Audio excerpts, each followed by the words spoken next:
കർത്താവായ യേശു ക്രിസ്തുവിന്റെ നാമത്തിൽ നിങ്ങൾക്ക് സ്നേഹവന്ദനം. മനുഷ്യനെല്ലാം പാപികളാണ്. ദൈവത്തിൽ നിന്ന് അകന്ന് ജീവിക്കുന്ന മനുഷ്യൻ ദൈവത്തോട് അടുക്കുവാൻ ആഗ്രഹിക്കുന്നില്ല.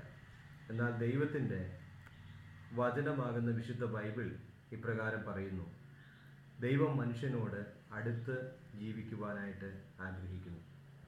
എന്നെ കേൾക്കുന്ന പ്രിയ സ്നേഹിത, എന്താണ് പാപം? ദൈവത്തിന് ഇഷ്ടമില്ലാതെ നാം ചെയ്യുന്ന ഏത് കാര്യവും വിശുദ്ധ വേദപുസ്തക പ്രകാരം അത് പാപമാണ്. പാപം ഏദൻ പർദീസയിൽ വെച്ച് ആരംഭിച്ചതാണ്. ഈ പാപത്തിന് മനുഷ്യനാൽ പ്രതിവിധി കണ്ടെത്തുവാൻ കഴിയുന്നതല്ല. നിന്റെ പുണ്യപ്രവൃത്തികൾ പാപത്തിന് പരിഹാരം ആകുന്നില്ല. നീ ചെയ്യുന്ന നേർച്ച കാഴ്ചകൾ പാപത്തിന് പരിഹാരം ആകുന്നില്ല. മലകൾ കയറിയതുകൊണ്ട് നിന്റെ ജീവിതത്തിൽ പാപത്തിന് വ്യത്യാസം സംഭവിക്കുന്നില്ല. പിന്നെ ഇതിന് എങ്ങനെ പരിഹാരം കണ്ടെത്തുമെന്നല്ലേ? ഒന്ന് ചിന്തിക്കുക. ബൈബിൾ പറയുന്നു, എല്ലാത്തിനും പരിഹാരകൻ ഒറ്റയാൾ മാത്രമേ ഉള്ളൂ. അത് സാക്ഷാൽ ദൈവമായ യേശുക്രിസ്തു മാത്രം. ദൈവത്തോട് നമ്മുടെ പാപങ്ങൾ ഏറ്റുപറയുവാൻ കഴിയുന്ന ഏക മധ്യസ്ഥൻ കർത്താവായ യേശുക്രിസ്തു മാത്രമാണ്. ലോകത്തിൽ നമ്മുടെ പാപങ്ങൾ ഏറ്റുപറയുവാൻ മറ്റാരും ഇന്നുവരെ ജനിച്ചിട്ടില്ല. യേശു മാത്രമാണ് ഏക വഴി.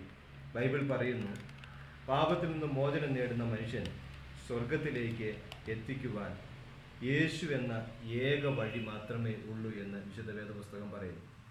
എന്നെ കേൾക്കുന്ന പ്രിയ സ്നേഹിത, നീ വഴി അറിയാതെ എന്ത് ചെയ്യണമെന്ന് ചിന്തിച്ച് ഒരുപക്ഷെ നിൽക്കുകയായിരിക്കാം. യേശു പറയുന്നു, ഞാൻ തന്നെ വഴിയും സത്യവും ജീവനും ആകുന്നു.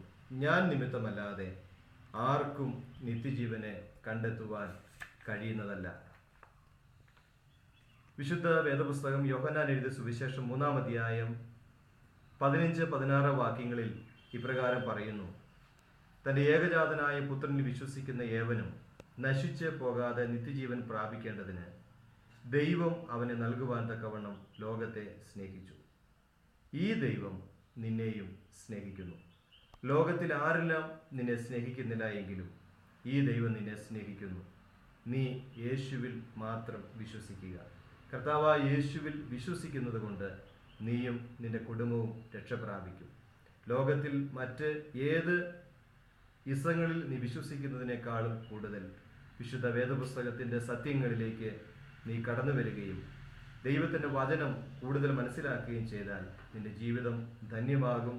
നീ അനുഗ്രഹിക്കപ്പെടും. സ്വർഗത്തിലേക്ക് പോകുവാൻ നീ ആഗ്രഹിക്കുന്നുവെങ്കിൽ, ജീവിതത്തിൽ വ്യത്യാസങ്ങൾ സംഭവിക്കണം എന്ന് നിനക്ക് ആഗ്രഹമുണ്ടെങ്കിൽ, വേദപുസ്തകം വായിക്കുക. വേദപുസ്തകത്തിൽ എഴുതിയിരിക്കുന്ന സത്യങ്ങൾ നീ വിശ്വസിക്കുക. കൂടുതൽ അറിയുവാൻ നിനക്ക് ആഗ്രഹമുണ്ട് എങ്കിൽ ഞങ്ങളുമായി ബന്ധപ്പെടുക. ഞങ്ങളുടെ വിലാസം pastorthomaspt@gmail.com, ഫോൺ 9446736171.